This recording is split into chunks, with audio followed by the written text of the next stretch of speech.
Mr. Manish Kumar. Mr. Manish is presently working as Director for Digital Sales with GE in the Digital Division of T&D. His objective is to drive the organizational vision of energy transition in India and South Asia. He holds 25 years of experience in collaborative and consultative business management, digital transformation in the areas of good governance and energy. Today, Mr. Manish will be talking about energy transition, changing paradigm, and digital readiness. So let's welcome Mr. Manish. I work in the area of the digital transformation, and I've been involved with the energy sector on the specific technological intervention to improve the efficiency of the energy sector, especially in the transmission and the grids. So I carry some experience in the generation sector also, but for the sake of the discussion, because it is limited to the budget announcement of $40 billion US, close to 305 crores, 3 lakhs by approximately 3 lakhs crores of investment which government is planning to do in next 5 years. So my point of view over here are very personal, nothing to get associated with my organization right now, but yes, of course, it represents some of the industry sentiments and the factors over here. We are seeing a profound change. We are in the era of the profound change, and this change is being driven by the sustainability pledge of many of the countries across the world, most of the countries across the world, and definitely there is an urgent need of meeting the sustainability goals also. So energy transition is at the core of this sustainability pledge. One of a very important factor, which is one of very important topics, which is important for the whole of the humanity. So I'll take some India perspective over here and how we are moving in this sector. Clean energy and renewable energy in the different parts of the world are moving at a different pace.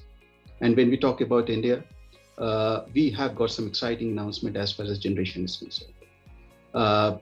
Renewable generation is concerned through wind, through solars.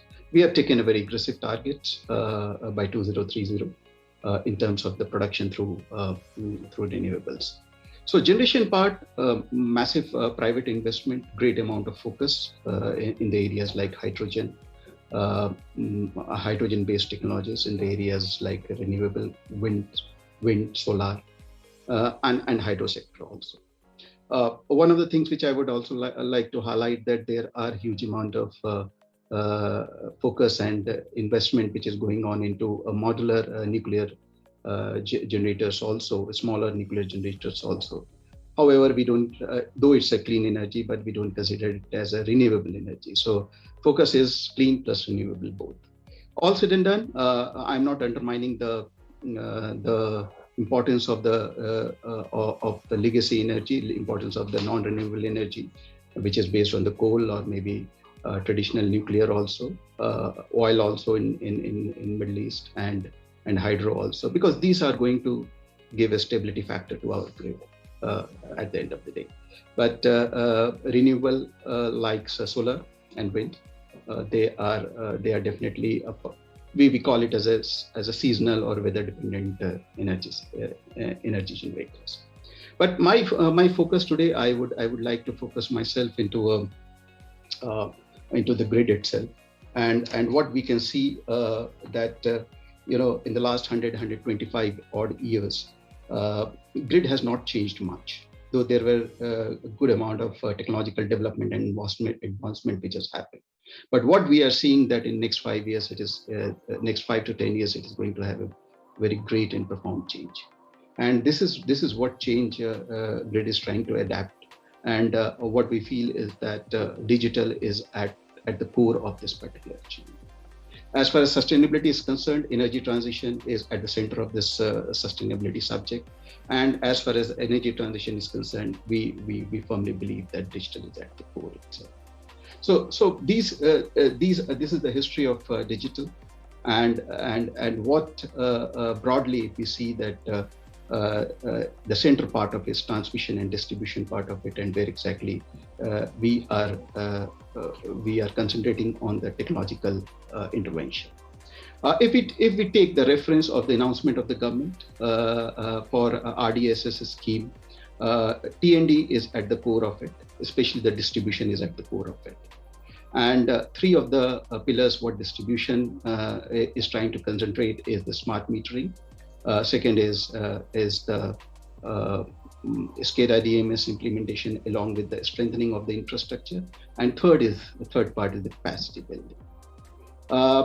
Where exactly what we feel that intervention might be required is an holistic approach.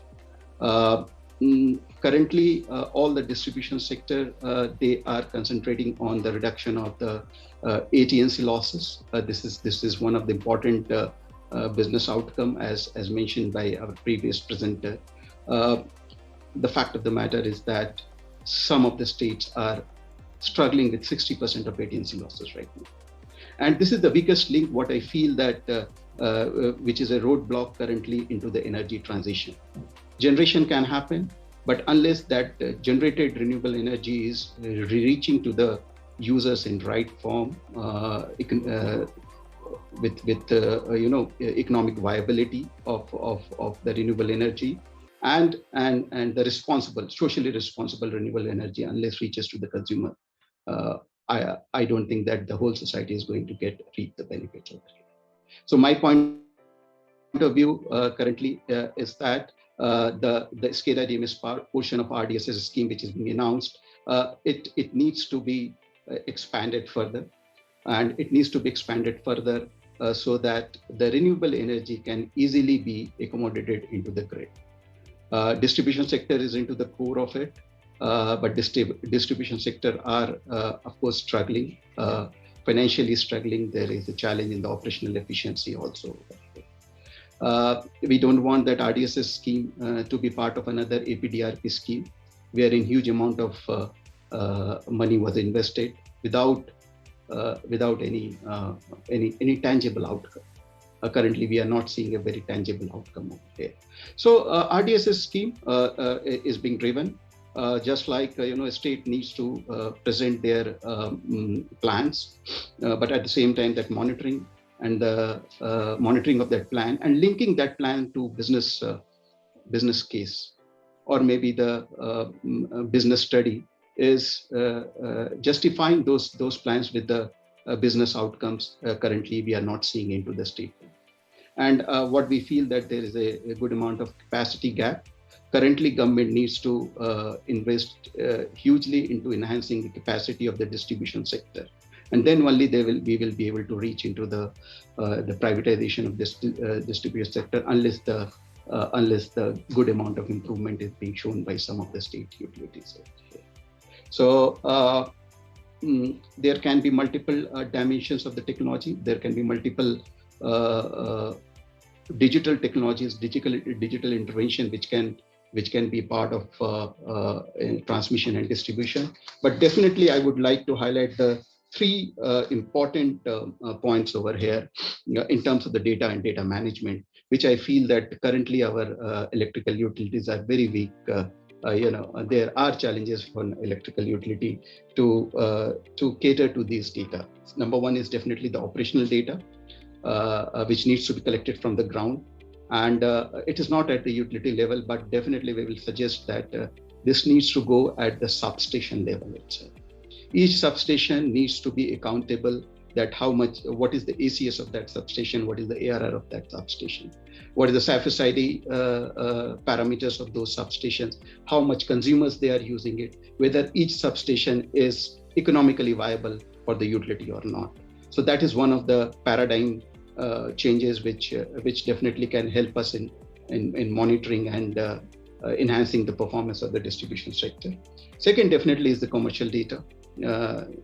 We talked about ACS and ARR part of it, but there are certain gaps which can be filled as far as commercial data is concerned. And lastly, but not least, the financial data. So data and digital technology being at the core is not being given that importance into the RDSS scheme right now. It's at very sketchy. If we have to enhance or increase the rate of the renewable ingestion into the grid, I think the digital technologies are core to this. With this, I rest my presentation. Thank you.